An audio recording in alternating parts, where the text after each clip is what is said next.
안녕하세요. 여러분의 말벗이 되고 싶은 말벗TV 강지연입니다. 요즘 제가 글쓰기 책 리뷰하는 영상 여러분 보고 계시죠? 그 책에서 모든 작가들이 많이 읽고 많이 쓰라고 권하고 있는데요.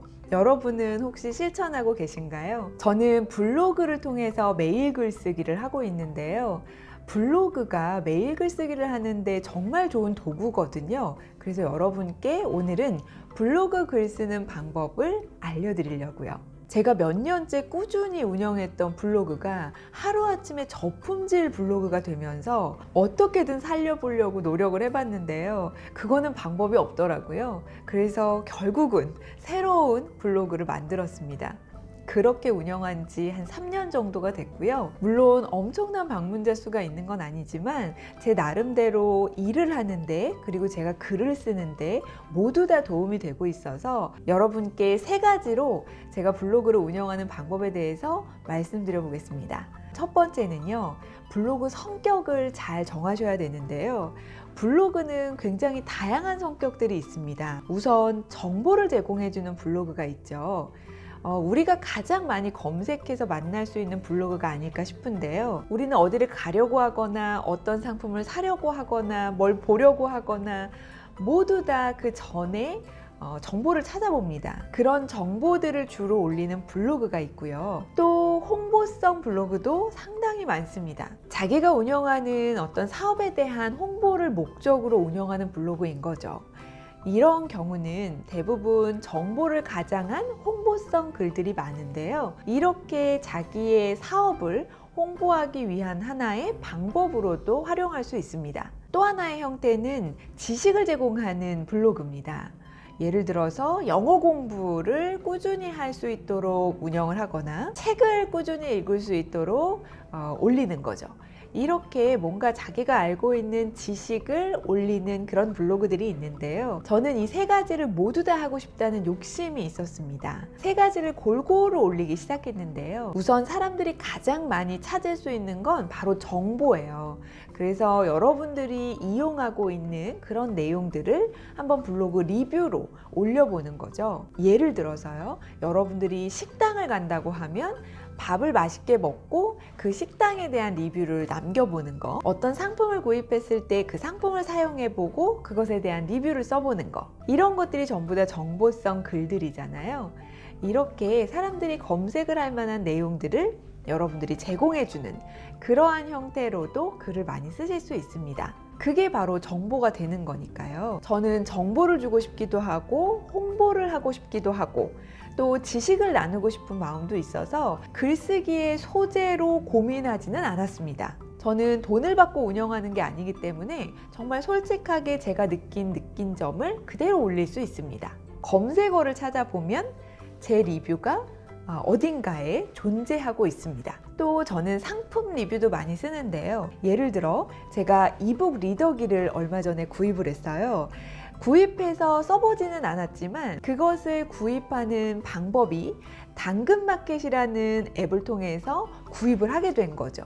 그러면 그 구입하는 과정에 대해서 리뷰를 할 수도 있습니다. 이북 리더기에 대한 건 또 다른 리뷰로 올릴 수 있는 거죠.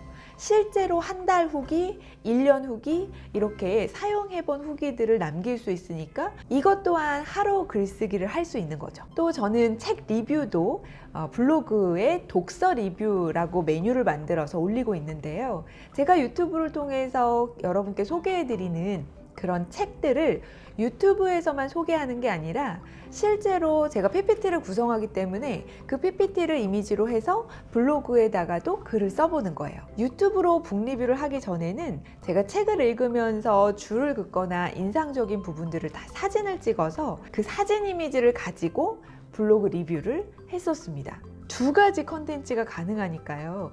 책을 읽어서 나에게 지식이 되기도 하고 또 유튜브 컨텐츠도 만들 수 있고요. 블로그에 글도 쓸 수 있으니까 너무 좋잖아요. 매일 글쓰기에 대한 두려움이나 부담감만 조금 없애고 가벼운 마음으로 몇 줄만이라도 써봐야지 라고 생각하시면 훨씬 더 실천하시기가 쉬울 겁니다. 일상도 여러분들이 글로 풀어서 쓰실 수 있는데요. 유튜브의 경우는 브이로그 형태로 일상을 올리잖아요. 블로그의 경우는 사진과 글로 표현할 수 있습니다. 일상을 짧게라도 한번 담아보시면 기록으로도 좋고 또 여러분들이 하고 싶은 메일 글쓰기도 성공하실 수 있습니다. 또 하나 추천드리고 싶은 소재는 드라마를 보면서 저는 대사를 기록을 하는데요. 드라마뿐만 아니라 예능에서도 요즘에 명언이 정말 많잖아요.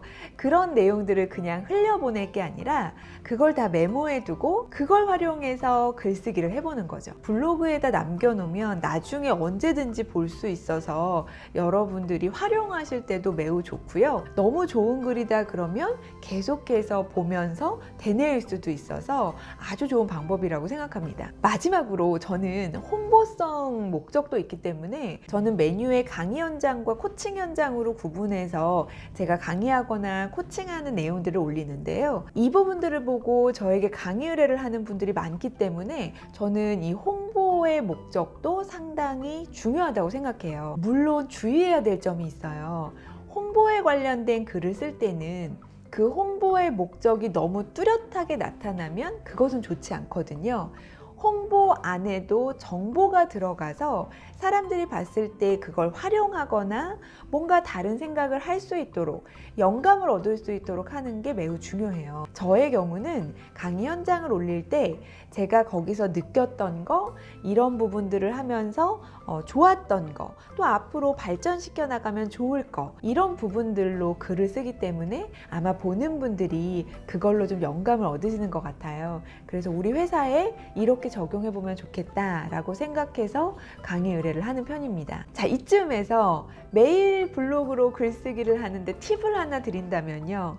저는 어플을 이용해서 1시가 되면 알람이 울리도록 되어 있어요. 그 알람을 보고 글을 무조건 쓰려고 하는 거죠. 물론 그 시간에 쓰지 못하는 경우들도 많이 있는데요. 그 어플이 30분 후, 1시간 후, 2시간 후 시간 설정을 할 수 있어요. 내가 쓸 수 있는 시간을 선택하고 그때 다시 한번 알람을 맞춰 놓는 거죠. 이 알람은 제가 글을 쓸 때까지 알람이 울리도록 하는 겁니다. 잠자기 전까지는 무조건 써야 되는 거죠. 물론 이것 때문에 스트레스를 받는 분들도 계시겠지만 저는 이 덕분에 매일 놓치지 않고 글을 쓰고 있고요.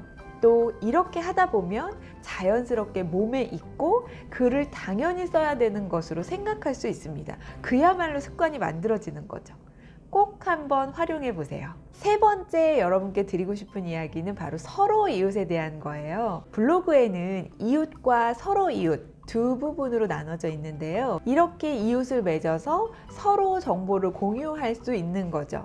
어떤 사람과 서로 이웃을 맺게 되면 그 사람이 쓴 글을 제가 받아볼 수 있게 됩니다.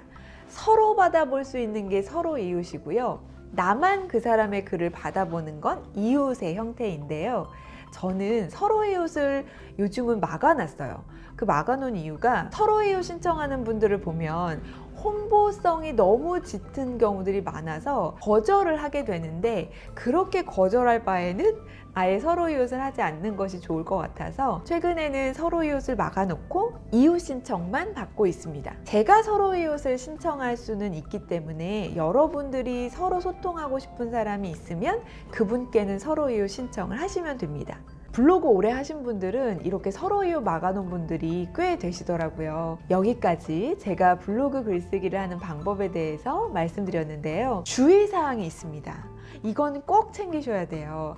제가 처음에 말씀드렸듯이 제가 운영했던 블로그가 저품질 블로그가 되면서 검색이 안 됐다고 말씀드렸잖아요. 그렇게 된 이유가 바로 복사 붙여넣기를 해서입니다. 복사 붙여넣기가 이렇게 무서운 결과를 가져올 줄은 생각도 못했습니다. 블로그는 여러분 AI가 체크하는 거기 때문에 글을 쓰는 시간도 중요하고 실제로 글을 쓰고 있는지도 매우 중요해요. 갖다 붙여넣는 거는 퍼 나르는 걸로만 생각을 하기 때문에 품질을 계속해서 떨어뜨린다는 거예요. 최적화 블로그가 되기 위해서는 여러분들이 직접 블로그에다가 글을 써야 하거든요. 그런 정성이 필요한데요. 저는 메모장에다 글을 쓰는 게 편해서 거기다 글을 쓰고 블로그에 갖다 붙여넣는데 이런 걸 몰랐던 거죠. 다른 문서에서 글을 쓰고 그걸 가져다가 블로그로 붙여넣기를 하는 것은 하시면 저품질 블로그가 될 수 있습니다. 꼭 주의해 보시고요. 두 번째는 다른 사람 글을 공유할 때 공유를 하는 거는 좋지만 검색이 되는 건 아니기 때문에 이웃 간에만 볼 수 있습니다. 너무 내용이 좋고 많은 분들과 함께 공유하고 싶을 때는 글을 직접 쓰고 그리고 링크를 걸어서 그분의 글이 그 안에 들어갈 수 있도록 새로 글을 씁니다. 그것도 하나의 글쓰기니까 공유를 하시고 싶다면 이런 방법을 이용해 보세요. 자, 여기까지 제가 블로그를 하는 방법에 대해서 말씀드렸습니다. 저는 블로그를 통해서 책도 내게 됐고요. 또 강의도 계속해서 의뢰를 받고 있어요. 제가 하는 일에도 도움이 되고 연습을 하거나 아이디어를 기록하는 방법으로도 너무 좋아서 블로그 글쓰기는 앞으로도 계속 유지하려고 합니다. 여러분도 혹시 블로그를 하신다면 댓글로 남겨주세요. 제가 이웃 신청하러 가겠습니다. 제 블로그가 궁금하시다면 제가 정보란에 올려드리겠습니다. 제 블로그도 한번 보러 오시고요. 우리 이 블로그 글쓰기로 매일 글쓰기를 실천해 보시면 어떨까요? 오늘 내용이 도움이 되셨다면 좋아요와 구독 부탁드리고요. 알림 설정 해두시면 편하게 보실 수 있습니다. 저는 또 좋은 영상으로 찾아뵙겠습니다. 고맙습니다.